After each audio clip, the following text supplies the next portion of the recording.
ಮೈಸೂರು ಮತ್ತು ಬನ್ನೇರುಘಟ್ಟ ಮೃಗಾಲಯಗಳ ಪ್ರವೇಶ ಶುಲ್ಕ ಶೇಕಡಾ 20% ಹೆಚ್ಚಳಕ್ಕೆ ರಾಜ್ಯ ಸರ್ಕಾರ ಅನುಮತಿ ನೀಡಿದೆ. ಪಶು ಪಕ್ಷಿಗಳ ನಿರ್ವಹಣಾ ವೆಚ್ಚ ಮತ್ತು ಸಿಬ್ಬಂದಿ ವೇತನ ಹೆಚ್ಚಳದ ಹಿನ್ನೆಲೆಯಲ್ಲಿ ಈ ನಿರ್ಧಾರ ಕೈಗೊಳ್ಳಲಾಗಿದ್ದು, ಸಫಾರಿ ದರದಲ್ಲಿ ಯಾವುದೇ ಹೆಚ್ಚಳವಿಲ್ಲ ಎಂದು ಅರಣ್ಯ ಸಚಿವ ಈಶ್ವರ ಬಿ ಖಂಡ್ರೆ ಸ್ಪಷ್ಟಪಡಿಸಿದ್ದಾರೆ. ವಿಧಾನಸೌಧದಲ್ಲಿ ಅರಣ್ಯ ಸಚಿವ ಈಶ್ವರ ಖಂಡ್ರೆ ನೇತೃತ್ವದಲ್ಲಿ ನಡೆದ ಕರ್ನಾಟಕ ಮೃಗಾಲಯ ಪ್ರಾಧಿಕಾರದ 159ನೇ ಆಡಳಿತ ಮಂಡಳಿ ಸಭೆಯಲ್ಲಿ ಚರ್ಚಿಸಿ ಈ ತೀರ್ಮಾನ ತೆಗೆದುಕೊಳ್ಳಲಾಯಿತು. ಕಾಂಗ್ರೆಸ್ ನೇತೃತ್ವದ ರಾಜ್ಯ ಸರ್ಕಾರ ಸರ್ಕಾರಿ ಶಾಲಾ ಮಕ್ಕಳ ಭವಿಷ್ಯ ಉಜ್ವಲಕ್ಕೆ ಮಹತ್ವದ ಘೋಷಣೆಯೊಂದನ್ನು ಹೊರಡಿಸಿದೆ.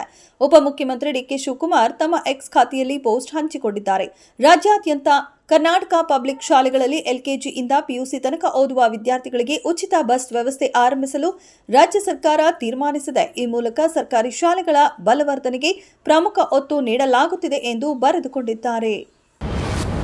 ಮಾಜಿ ಉಪಸಭಾಪತಿ ವೀರಶೈವ ಲಿಂಗಾಯತ ಮಹಾಸಭಾದ ಮಾಜಿ ಅಧ್ಯಕ್ಷ ಎನ್ ತಿಪ್ಪಣ್ಣ ಅವರು ಶುಕ್ರವಾರ ನಿಧನರಾಗಿದ್ದಾರೆ.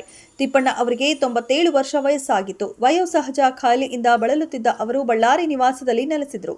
ತಿಪ್ಪಣ್ಣ ನಿಧನಕ್ಕೆ ಅನೇಕ ಗಣ್ಯರು ಸಂತಾಪ ಸೂಚಿಸಿದ್ದಾರೆ.